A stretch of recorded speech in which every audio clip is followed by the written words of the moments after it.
Succeeding in life is not usual. It's unusual. You need to develop some unusual habits to earn the outstanding rewards. A friend of mine said, a standard education will get you standard results. You want a lot more than standard results? You need to become a lot more than a standard person. You have to act and decide simultaneously.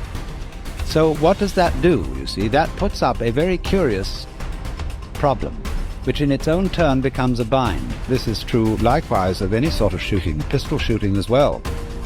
That if you aim, if you decide and then fire, you're apt to do things like pulling the trigger instead of squeezing.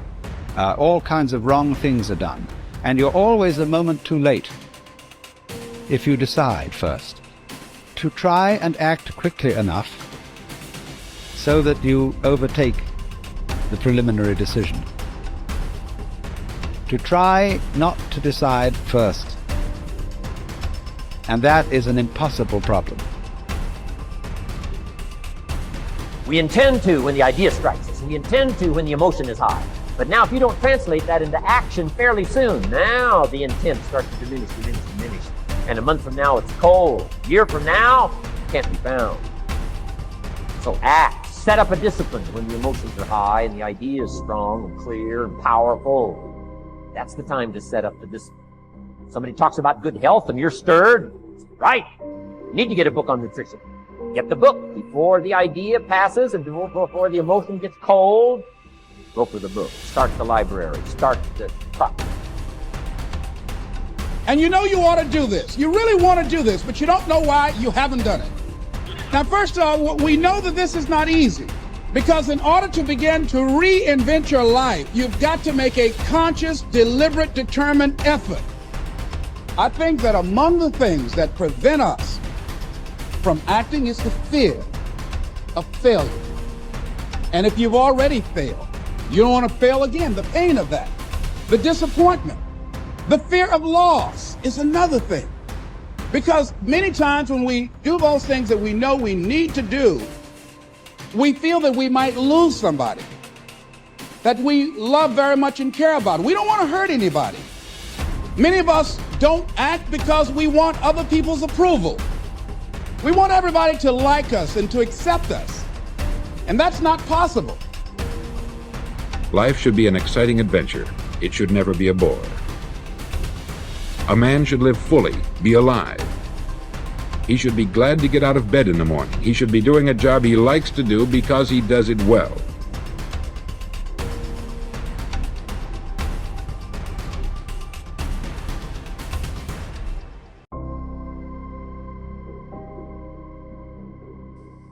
The fifth law of happiness is the law of expression, which states that whatever is expressed is impressed, and whatever is impressed is expressed.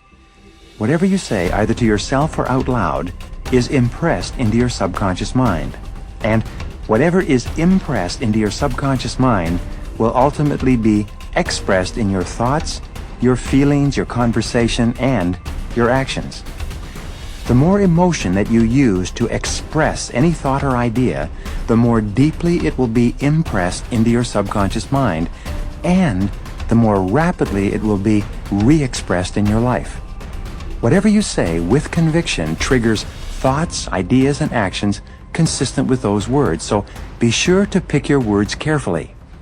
When you think of a challenge or a goal, and you repeat to yourself the words, "I can do it, I can do it, I can do it," you trigger all kinds of feelings and actions that propel you forward toward doing the things that will enable you to achieve the goal.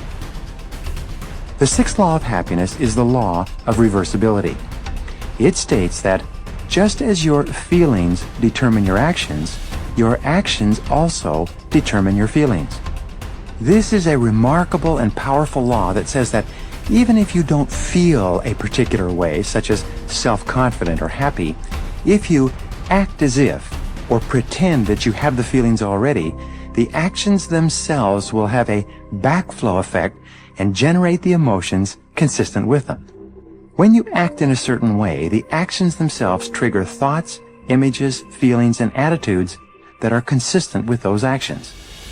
You can, in effect, control much of the content of your mental and emotional life simply by moving your body in such a way that it's consistent with the way in which you wish to think and feel. The seventh law of happiness is the law of visualization, which states that ideas and images tend to awaken emotions and feelings that correspond to them. When you create clear mental pictures of yourself as happy, positive, and optimistic, these mental pictures will trigger feelings and actions that actually lead to your being happy, positive, and optimistic. One of the most helpful exercises that you can engage in is to think of a time in your life when you've been extremely happy and to replay that experience on the screen of your mind as though you were running a movie projector. Put yourself right into the picture and re-experience or get the feelings that go with it. You can actually make yourself happy by dwelling upon previous experiences when you've been happy.